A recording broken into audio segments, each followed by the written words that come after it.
नमस्कार साथियों, राज online info YouTube channel पर आप सभी का बहुत बहुत स्वागत है। साथियों, आज हम इस वीडियो के माध्यम से केंद्र सरकार के कर्मचारी और पेंशन भोगियों के लिए 18 महीने के डीए एरियर मिलने के संबंध में एक महत्वपूर्ण सूचना का अपडेट आप सभी को देंगे। साथियों, वीडियो शुरू करने से पहले आपको बता दें, अगर आप हमारे यूट्यूब चैनल पर नए हैं तो प्लीज़ हमारे चैनल को सब्सक्राइब जरूर कर लें। साथियों, आपको बता दें कि केंद्र सरकार के कर्मचारियों और पेंशन भोगियों के लिए बड़ी खुशखबरी, 18 महीने का डीए एरियर जल्द मिलने वाला है। कर्मचारी यूनियनों का दबाव कामयाब, लेटेस्ट अपडेट आज हम देखते हैं। क्या है लेटेस्ट अपडेट? साथियों, आपको बता दें कि लाखों लाख कर्मचारियों, पेंशनरों एवं भूतपूर्व सैनिकों के लिए सैलरी, पेंशन व एरियर को लेकर अभी अभी आई बड़ी खुशखबरी। दोस्तों, आज मैं आपके सामने केवल एक खबर नहीं बल्कि एक ऐसा जीवंत दस्तावेज रख रहा हूं जो उन लाखों परिवारों की धड़कनों से जुड़ा है जिनकी जिंदगी हर महीने की पहली तारीख से शुरू होती है और बैंक खाते में आने वाले मैसेज पर टिक जाती है। यह कहानी आंकड़ों की नहीं है, यह कहानी उम्मीद की है। यह कहानी उस भरोसे की है जो एक कर्मचारी अपनी पूरी जवानी देश की सेवा में लगाकर बनाता है और फिर रिटायरमेंट के बाद इस सिस्टम से अपने हक की राशि का इंतजार करता है। यह कहानी उन लगभग 65 से 70 लाख पेंशन धारकों की है, उन केंद्रीय व राज्यों के कर्मचारियों की है, उन पूर्व सैनिकों की है जिन्होंने सीमाओं पर ड्यूटी दी और उन परिवारों की है जिनके लिए वेतन और पेंशन केवल रकम नहीं बल्कि जीवन का आधार है। जब महंगाई भत्ते की बात करते हैं तो यह सुनने में केवल प्रतिशत का खेल लगता है। 58% से 60% कागज पर, 2% का अंतर, लेकिन जमीन पर यह अंतर गैस सिलेंडर की कीमत में दिखता है, बच्चों की स्कूल फीस में दिखता है, बुजुर्गों की दवाइयों में दिखता है। 1 जनवरी 2026 से महंगाई भत्ता और महंगाई राहत 60% किए जाने की चर्चा ने लाखों परिवारों में उम्मीद जगाई है। जिनकी पूरी आय सैलरी या पेंशन पर निर्भर है, उनके लिए यह 2% भी राहत का बड़ा सहारा बन सकता है। लेकिन सवाल यही से शुरू होता है, अगर लागू होने की तारीख जनवरी थी तो अब तक भुगतान क्यों नहीं हुआ? बैठक में इसे स्वीकृति मिल सकती है। यह खबर अपने आप में बड़ी है क्योंकि इसका सीधा असर लाखों खातों पर पड़ेगा। लेकिन एक गहरी बात यह भी है कि हर बार कर्मचारी और पेंशन धारक को अपनी ही बड़ी कमाई के लिए इंतजार क्यों करना पड़ता है? घोषणा और लागू होने के बीच यह लंबा अंतराल क्या यह व्यवस्था की कमजोरी को नहीं दिखाता? अब बात 8वें वेतन आयोग। यह शब्द सुनते ही उम्मीद और भ्रम दोनों साथ आते हैं। सरकार ने 8वें वेतन आयोग की आधिकारिक प्रक्रिया शुरू कर दी है और वेबसाइट भी सक्रिय कर दी गई है। इसका मतलब है कि दिशा तय हो चुकी है लेकिन मंजिल अभी दूर है। कमेटी को 18 महीने का समय दिया गया है अपनी रिपोर्ट तैयार करने के लिए। इस दौरान फिटमेंट फैक्टर, वेतन संरचना, पेंशन गणना, भत्तों का ढांचा और कई तकनीकी पहलुओं पर चर्चा होगी। 7वां वेतन आयोग दिसंबर 2025 तक प्रभावित रहा और 8वां वेतन आयोग 1 जनवरी 2026 से प्रभावी माना जा रहा है। लेकिन यहाँ सबसे महत्वपूर्ण बात यह है कि प्रभावी तिथि और वास्तविक भुगतान तिथि में अंतर हो सकता है। अनुमान लगाए जा रहे हैं कि नई सैलरी और पेंशन संरचना 2028 के अंत या 2026 की शुरुआत में लागू हो सकती है। इसका अर्थ यह हुआ कि 2 से 3 वर्षों का इंतजार संभव है। सरकार का पक्ष यह है कि भले भुगतान बाद में शुरू हो लेकिन गणना 1 जनवरी 2026 से की जाएगी और एरियर दिया जाएगा, यानी वित्तीय रूप से नुकसान नहीं होगा। परंतु सवाल फिर वही है, क्या कर्मचारी केवल एरियर की आशा पर अपना वर्तमान चलाए? क्या समय पर संशोधित वेतन देना ही अधिक पारदर्शी और स्थिर व्यवस्था नहीं होगी?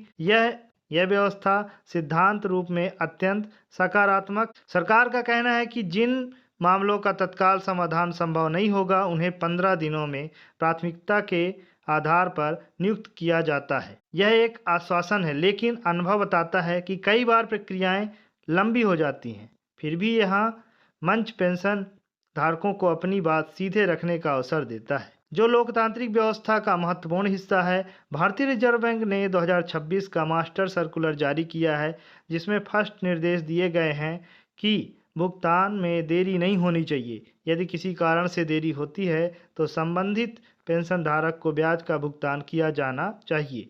यह प्रावधान सुनने में सशक्त लगता है क्योंकि जवाबदारी तय करता है, लेकिन प्रक्रिया यह है कि पेंशन धारक को स्वयं आवेदन करना होगा, सर्कुलर का संदर्भ देना होगा और तब जाकर ब्याज की मांग करनी होगी। यहाँ भी जागरूकता सबसे बड़ा प्रश्न है। क्या हर बुजुर्ग इस प्रक्रिया को समझ पाएगा?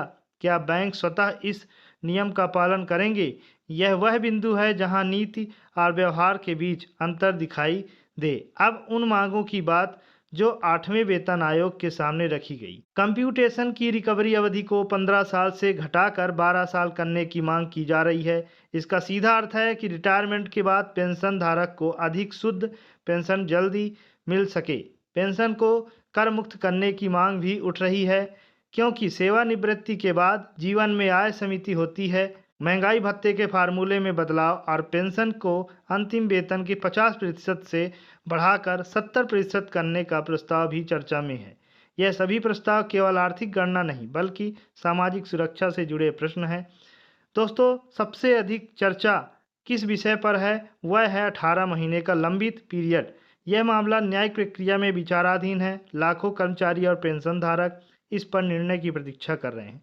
यदि निर्णय सकारात्मक आता है तो बड़ी संख्या में लोगों को राहत मिल सकती, लेकिन सरकार के सामने वित्तीय आधार का प्रश्न यही बस संतुलन है जहां नीति निर्माताओं को कर्मचारियों की अपेक्षाओं और राष्ट्रीय अर्थव्यवस्था की स्थिरता के बीच संतुलन साधना होता है। यह पूरी तस्वीर केवल घोषणाओं की सूची नहीं, यह उस विश्वास का परीक्षण है जो कर्मचारी और पेंशन धारक व्यवस्था पर रहते हैं। वह उम्मीद करते हैं कि उनके अधिकतर बकाया समय पर मिले, प्रक्रियाएं सरल हो और जानकारी पारदर्शी रूप से उपलब्ध हो। जब महंगाई बढ़ती है तो उसका असर तुरंत महसूस होता है, लेकिन राहत की घोषणा का असर तब तक अधूरा रहता है जब तक वह खाते में दिखाई ना दे। आने वाले वर्षों में यदि वेतन और पेंशन व्यवस्था को अधिक डिजिटल, पारदर्शी और समयबद्ध बनाया जाता है तो इससे विश्वास मजबूत, तकनीकी का उपयोग, स्पष्ट कैलेंडर, समयबद्ध कैबिनेट स्वीकृति और साधारण ब्याज भुगतान जैसी व्यवस्थाएं इस दिशा में महत्वपूर्ण कदम हो सकती। अंततः यह कहानी इंतजार की जरूर है, लेकिन यह निराशा की नहीं है। यह जागरूकता की कहानी, यह उस सामूहिक आवाज की कहानी है जो व्यवस्था को बेहतर बनाने की प्रेरणा देती है। जिन्होंने अपना जीवन देश की सेवा में लगाया है, उन्हें उनके हक के लिए लंबा इंतजार ना करना पड़े। यही पूरी चर्चा का मूल भाव है।